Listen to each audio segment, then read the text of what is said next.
ঝড় উঠুক না কেন, আমি তো ঝড় উঠাচ্ছি এখানে। বাংলাদেশি হাই কমিশন কার্যালয় থেকে এক রাতের মধ্যে নামিয়ে দেওয়া হয়েছিল রাষ্ট্রপতির ছবি। রাষ্ট্রপতি মোহাম্মদ শাহাবুদ্দিন মনে করেন এটি ছিল তাকে অপসারণের ইঙ্গিত। তিনি বলেন, পৃথিবীর সমস্ত দেশে বাংলাদেশের হাই কমিশন ও কনসুলেট থেকে ছবি নামিয়ে ফেলা হয়। ওই ঘটনা ছিল মূলত অপসারণের ইঙ্গিত বা প্রথম ধাপ। রাষ্ট্রপতির ভাষায় তখন তার মনে হয়েছিল এটি হয়তো তাকে অপসারণের প্রথম ধাপ। পরবর্তী ধাপে হয়তো তাকে জোর করে সরিয়ে দেওয়ার চেষ্টাও হতে পারে। এই আশঙ্কা থেকেই তাকে মানসিকভাবে প্রস্তুত থাকতে হয়েছে। কোনো না কোনোভাবে এই যে রাষ্ট্রপতি অপসারণের নেপথ্যে ষড়যন্ত্র হয়েছে, চক্রান্ত হয়েছে, তার সঙ্গে ডক্টর মোহাম্মদ ইউনূস, তার কিছু উপদেষ্টা এবং গণঅভ্যুত্থানের কিছু নেতাদের নাম। দর্শক, যে ব্যাপারটার জন্য অপেক্ষা করছিলেন সম্ভবত অনেকেই, যে প্রফেসর ইউনূস সরকারের মেয়াদ শেষ হয়েছে এবং নতুন সরকার দায়িত্ব নিয়েছে। নতুন সরকার দায়িত্ব নেওয়ার পরে প্রফেসর ইউনূস সরকার কি কি করেছে সেই ব্যাপারগুলো এবং সেই থলের বিড়ালগুলো আস্তে আস্তে বের হয়ে আসবে। এবং সেই বের করার ক্ষেত্রে সবথেকে গুরুত্বপূর্ণ ব্যক্তি যিনি হতে পারতেন, তিনি বর্তমানেও দায়িত্বে রয়েছেন বাংলাদেশের মহামান্য রাষ্ট্রপতি। মহামান্য রাষ্ট্রপতি তিনি ইউনূস সরকারের থলের বিড়াল ফাঁস করে দিয়েছেন। রাষ্ট্রপতি শাহাবুদ্দিন চুপ্পু অবশেষে ডক্টর মোহাম্মদ ইউনূসকে নিয়ে মুখ খুলেছেন, কারণ ডক্টর মোহাম্মদ ইউনূস ক্ষমতাতে নেই, ক্ষমতা ছেড়ে দিয়েছেন। এবং আজকে অবশেষে সেই মুখের তালা খুলে রাষ্ট্রপতি শাহাবুদ্দিন চুপ্পু আমাদের ডক্টর মোহাম্মদ ইউনূসকে নিয়ে যে তথ্য দিয়েছে, যে ব্যাখ্যা দিয়েছে, যা শোনার পর আপনারা অবাক হতে বাধ্যই হবেন। যে রাষ্ট্রপতি শাহাবুদ্দিন চুপ্পুকে এইভাবে অপসারণের জন্য চাপ দেওয়া হয়েছিল। প্রিয় দর্শক শ্রোতামণ্ডলী, ভিডিওর ইন্ট্রো দেখে বুঝে গেছেন যে ভিডিওটা কতটা গুরুত্বপূর্ণ হতে চলেছে। তাই বেশি কথা বাড়াতে চাই না, আপনাদের নিয়ে যাব সেই মূল আলোচনায়, যে ডক্টর ইউনূস তিনি কী বলছেন এই ইউনূস সরকারকে নিয়ে এবং অবশেষে কোথায় যাচ্ছেন ডক্টর মোহাম্মদ ইউনূস। চলেন আমরা বিস্তারিত ভিডিও স্ক্রিনে দেখে আসি। এ যেন এক প্রাসাদবন্দী রাষ্ট্রপতির রোমহর্ষক গল্প। টানা ১.৫ বছরে সেই বন্দিদশা আর নেই। আর সেই স্বস্তিতে রুদ্ধকালের ঘটনাপঞ্জি প্রাণ খুলে তুলে ধরলেন রাষ্ট্রপ্রধান মোহাম্মদ শাহাবুদ্দিন। স্থানীয় এক গণমাধ্যমের কাছে দেওয়া তার সাক্ষাৎকারে উঠে এসেছে জুলাই পরবর্তী সময়ের অনেক তথ্য। বিভিন্ন দেশে বাংলাদেশি হাই কমিশন কার্যালয় থেকে এক রাতের মধ্যে নামিয়ে দেওয়া হয়েছিল রাষ্ট্রপতির ছবি। রাষ্ট্রপতি মোহাম্মদ শাহাবুদ্দিন মনে করেন এটি ছিল তাকে অপসারণের ইঙ্গিত। তিনি বলেন, পৃথিবীর সমস্ত দেশে বাংলাদেশের হাই কমিশন ও কনসুলেট থেকে ছবি নামিয়ে ফেলা হয়। ওই ঘটনা ছিল মূলত অপসারণের ইঙ্গিত বা প্রথম ধাপ। রাষ্ট্রপতির ভাষায় একদিন হঠাৎ করে অন্তর্বর্তীকালীন সরকারের একজন উপদেষ্টা বিদেশ সফরে গিয়ে বাংলাদেশ হাই কমিশনে রাষ্ট্রপতির ছবি ঝুলতে দেখে সেখানে তীব্র প্রতিক্রিয়া দেখান। রাষ্ট্রপতি বলেন, বিশ্বজুড়ে বাংলাদেশের কনসুলেট ও হাই কমিশনগুলোতে রাষ্ট্রপতির ছবি রাখা একটি দীর্ঘদিনের রেওয়াজ, কারণ রাষ্ট্রপতি রাষ্ট্রের প্রতিনিধিত্ব করেন। বছরের পর বছর ধরে চলে আসা এই রীতিকে প্রশ্নবিদ্ধ করে ওই উপদেষ্টা সেখানে কনসুলেট প্রধানকে ভর্ৎসনা করেন এবং বলেন কেন রাষ্ট্রপতির ছবি এভাবে ঝুলছে। রাষ্ট্রপতির মতে ওই ঘটনার পর মাত্র এক রাতের মধ্যেই বিশ্বের বিভিন্ন দেশে বাংলাদেশের প্রায় সব হাই কমিশন ও কনসুলেট থেকে তার ছবি নামিয়ে ফেলা হয়। নোভা এলইডি টিভি, ঝকঝকে ছবি, নিখুঁত শব্দ, 5 বছরের ওয়ারেন্টি। নোভা মানে সঠিক মান, নিশ্চিত সেবা। রাষ্ট্রপতির ভাষায় তখন তার মনে হয়েছিল এটি হয়তো তাকে অপসারণের প্রথম ধাপ। পরবর্তী ধাপে হয়তো তাকে জোর করে সরিয়ে দেওয়ার চেষ্টাও হতে পারে। এই আশঙ্কা থেকেই তাকে মানসিকভাবে প্রস্তুত থাকতে হয়েছে। তিনি বলেন, এর মাধ্যমে জনগণের মধ্যেও একটি নেতিবাচক বার্তা দেওয়া হয়েছে, যেন রাষ্ট্রপতিকে আর রাখা হচ্ছে না। এসব অপমানজনক পরিস্থিতি সত্ত্বেও তিনি কেবল সাংবিধানিক ধারাবাহিকতা রক্ষার স্বার্থে দৃঢ় অবস্থানে ছিলেন। এছাড়াও রাষ্ট্রপতি জানান, তিনি তৎকালীন প্রেস সচিবের আক্রোশের শিকারও হয়েছিলেন। তিনি বলেন, তাকে অপমান ও একঘরে করে রাখার ধারাবাহিকতার অংশ হিসেবে বঙ্গভবনের প্রেস উইং কার্যত অচল করে দেওয়া হয়। ঢাকা রিপোর্টার্স ইউনিটির নির্বাচনে বিজয়ের পর নবনির্বাচিত কমিটির সদস্যরা সৌজন্য সাক্ষাতে বঙ্গভবনে আসেন। রাষ্ট্রপতির ভাষায় সেটি ছিল একেবারেই সাধারণ একটি সাক্ষাৎ। এরপর থেকেই কার্যত অচল করে দেওয়া হয় তার প্রেস উইং। রাষ্ট্রপতি বলেন, বর্তমানে বঙ্গভবনের কার্যকর কোনো প্রেস উইং নেই। এর ফলে রাষ্ট্রপতির দপ্তর থেকে কোনো প্রেস বিজ্ঞপ্তি দেওয়া সম্ভব হয় না। তার ভাষায় এমনকি জাতীয় ক্রিকেট দল কোনো আন্তর্জাতিক ম্যাচ জিতলেও রাষ্ট্রপতির পক্ষ থেকে অভিনন্দন জানিয়ে একটি সাধারণ দর্শক, যে ব্যাপারটার জন্য অপেক্ষা করছিলেন সম্ভবত অনেকেই, যে প্রফেসর ইউনূস সরকারের মেয়াদ শেষ হয়েছে এবং নতুন সরকার দায়িত্ব নিয়েছে, নতুন সরকার দায়িত্ব নেওয়ার পরে প্রফেসর ইউনূস সরকার কি কি করেছে সেই ব্যাপারগুলো এবং সেই থলের বিড়ালগুলো আস্তে আস্তে বের হয়ে আসবে। এবং সেই বের করার ক্ষেত্রে সবথেকে গুরুত্বপূর্ণ ব্যক্তি যিনি হতে পারতেন, তিনি বর্তমানেও দায়িত্বে রয়েছেন বাংলাদেশের মহামান্য রাষ্ট্রপতি। মহামান্য রাষ্ট্রপতি তিনি ইউনূস সরকারের থলের বিড়াল ফাঁস করে দিয়েছেন।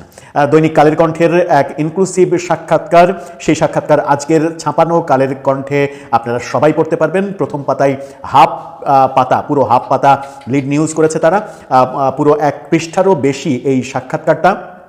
এই সাক্ষাৎকারে মহামান্য রাষ্ট্রপতি প্রফেসর ইউনূসের সমস্ত অসাংবিধানিক কাজের ফিরিস্তি ফাঁস করে দিয়েছেন এবং তিনি বলেছেন প্রফেসর ইউনূস সরকার চলেছে পুরোটাই অসাংবিধানিক ওয়েতে, তারা সংবিধান মানতে চায়নি এবং অসাংবিধানিকভাবেই তারা রাষ্ট্রপতিকে উৎখাত করার চেষ্টা করেছে বারবার। তিনি এও বলেছেন, আমার জায়গায় অন্য কেউ হলে এই পরিস্থিতি মানসিকভাবে শক্ত থেকে মোকাবেলা করতে পারত কিনা সেই ব্যাপারে আমার যথেষ্ট সন্দেহ রয়েছে।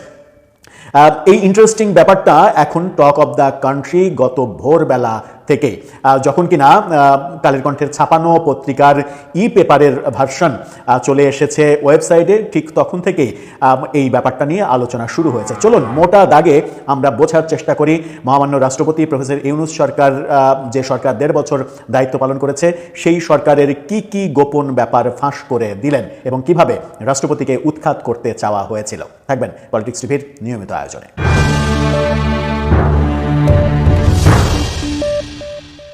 দর্শক, বলছিলাম কালের কণ্ঠের ইনক্লুসিভ সাক্ষাৎকারের কথা। মহামান্য রাষ্ট্রপতির সাক্ষাৎকার প্রকাশ করছে কালের কণ্ঠ, আজকের ছাপা পত্রিকাতেই আপনারা সেটা পড়ে নিতে পারেন পুরোটা চাইলে। তাকে প্রথম প্রশ্ন করা হয়েছিল, কেমন আছেন মহামান্য? তিনি বলেছেন, সপ্তাহখানেক ধরে ভালো আছি। তার মানে এই 1 সপ্তাহের আগের দিন, সেই সময়টা অর্থাৎ তার আগের যে 1.5 বছর, সেই 1.5 বছর তিনি ভালো ছিলেন না। তিনি অকপটে স্বীকার করেছেন তাকে উৎখাত করার বহু নাটক তৈরি করা হয়েছে।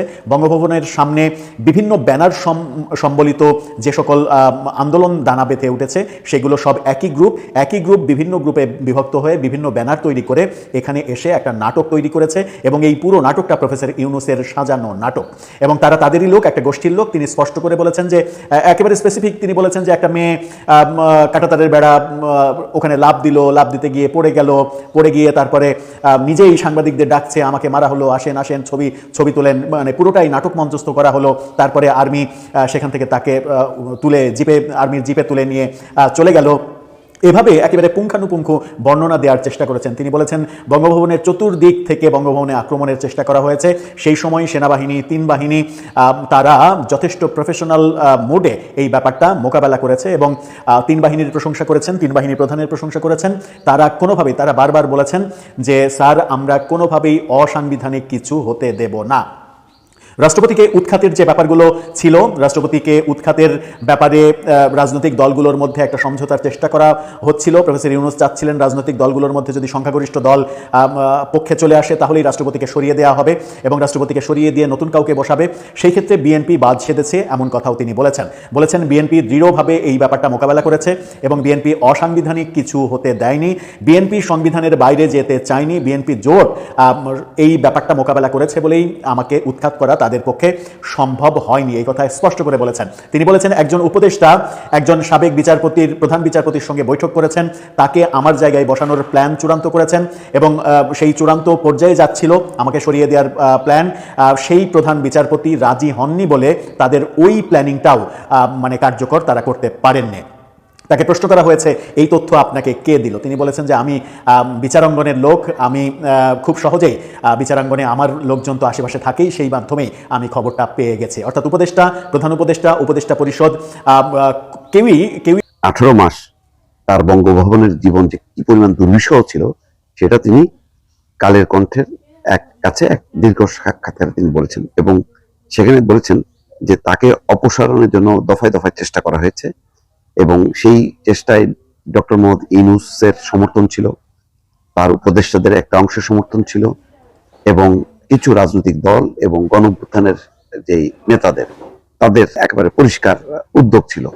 কিন্তু তাকে রক্ষা করেছে কে, সেটা তিনি বলেছেন যে বিএনপির শীর্ষ নেতৃত্ব তাকে বারবার আশ্বস্ত করেছে যে তারা সংবিধানের বাইরে যাবে না। সশস্ত্র বাহিনী বিভাগের পক্ষ থেকেও আশ্বস্ত করা হয়েছে, এমনকি বিদেশি কূটনীতিকরাও তার পাশে ছিলেন।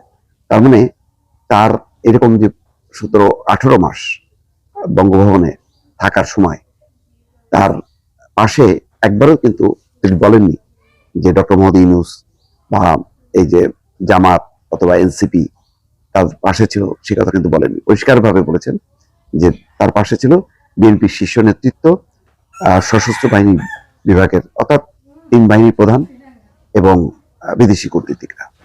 তিনি যেমন বলেছেন যে 1.5 বছর কোনো আলোচনায় তিনি ছিলেন না, অথচ তাকে নিয়ে নানা চক্রান্ত চলেছে।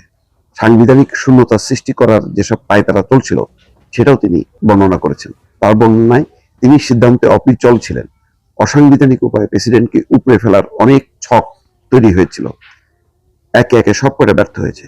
কঠিন সময়ে বিএনপির শীর্ষ নেতৃত্ব আমার পাশে ছিল। তারা সংবিধানের ধারাবাহিকতা অক্ষুণ্ণ রাখার ব্যাপারে স্পষ্ট ধারণা দিয়েছিলেন আমাকে। বিএনপি চেয়ারম্যান তারেক রহমানকে নিয়ে আমার মনের মধ্যে অনেক কৌতূহল ছিল, কিন্তু আমি পর্যায়ক্রমে বুঝতে পারলাম তিনি খুবই আন্তরিকতাপূর্ণ মানুষ। দুঃসময়ে বিএনপির সহযোগিতা ছিল শতভাগ। তার মানে কৃতজ্ঞতা প্রকাশ করছেন তিনি বিএনপির প্রতি। দুঃসময়ে বিএনপির সহযোগিতা ছিল শতভাগ। এছাড়া সশস্ত্র বাহিনীর পক্ষ থেকেও সর্বোচ্চ সমর্থন দেওয়া হয়। প্রেসিডেন্টকে অপসারণের উদ্যোগ কেন নেওয়া হয়েছিল এর ভেতরের গল্প টেনে এনেছেন তিনি সাক্ষাৎকারে। বলেছেন, মূলত গণঅভ্যুত্থানের কিছু নেতার চাপে আমাকে অপসারণের উদ্যোগ নেওয়া হয়। কিছু রাজনৈতিক দল এ বিষয়ে সিদ্ধান্ত নিয়েছিল, এমনকি অন্তর্বর্তী সরকারও তাদের সঙ্গে সুর মিলায়। যদিও এই নিয়ে দুটি গ্রুপ হয়ে যায়, গ্রুপে মিটিংও হয়, আলোচনা চলে, বিভিন্ন দল ও জোটের কাছে তারা যায়। এক পর্যায়ে পরিস্থিতি এমন দাঁড়ায় মেজরিটি হয়ে গেলেই আমাকে অপসারণ করা হবে, আমার মনোবল ভেঙে যাবে, তখন আমাকে পদত্যাগের জন্য বলবে। কিন্তু বিএনপির উচ্চ পদে আসীন আমাকে কিছু নেতা আমাকে আশ্বস্ত করে যে আমরা সাংবিধানিক ধারাবাহিকতা রক্ষা করবই। তার মানে বুঝতে পারছেন দর্শক যে যে কথাগুলো বাইরে প্রচার ছিল সেটা সত্য, যে চেষ্টা করা হয়েছে যেভাবেই হোক না কেন যে শাহাবুদ্দিনকে অপসারণ করতে হবে। এবং এই কারণে বঙ্গভবনকে ঘিরে যেই বিক্ষোভ সমাবেশ এগুলির পরিষ্কার ছিল যে একটা ওই যে সেকেন্ড রিপাবলিক করা, একটা জাতীয় সরকার করা, তার হয়তো প্রধান হিসেবে ডক্টর মোহাম্মদ ইউনূস আসবে, সব কিছুই উঠে আসবে। ইউনূস সরকার কোথায় কি করেছে না করেছে সব কিছু বেরিয়ে আসবে। ইতিমধ্যে আজকে এটাও দেখছিলাম যে প্রধান উপদেষ্টার সাথে যারা যে উপদেষ্টাগুলো আছে তাদেরকে ইতিমধ্যেই বাসা ছেড়ে দেওয়ার জন্য চাপ দেওয়া হচ্ছে, কারণ ইতিমধ্যেই তারা অনেক সুযোগ সুবিধা নিয়ে ফেলেছে। আসিফ নজরুল, উপদেষ্টা রেজওয়ানা এবং আমাদের পররাষ্ট্র উপদেষ্টা সবাইকে চাপ দেওয়া হচ্ছে যে তারা যেন দ্রুত বাসাগুলো ছেড়ে দেয়। এবং ডক্টর ইউনূস রাষ্ট্রপতিকে নিয়ে কি প্ল্যান করেছিল সব কিছু কিন্তু আজকে ফাঁস হয়ে গেছে। তো যাই হোক, এই যে ডক্টর ইউনূসের অপকর্ম এতদিনে যা করছে, শুধুমাত্র আমরা ভালো কাজগুলো দেখেছি, সেখানে অপকর্ম কিন্তু অনেক তরে তরে ছিল যেগুলো আসলে অতটা চোখে পড়েনি। তো শেষ পর্যন্ত কিন্তু বেরিয়ে আসছে। তো যাই হোক, ভালো থাকবেন। এবং এই সম্পর্কে যদি আপনাদের কোনো মতামত থাকে যে ইউনূসকে নিয়ে, তাহলে লিখবেন আমাদের কমেন্ট বক্সে।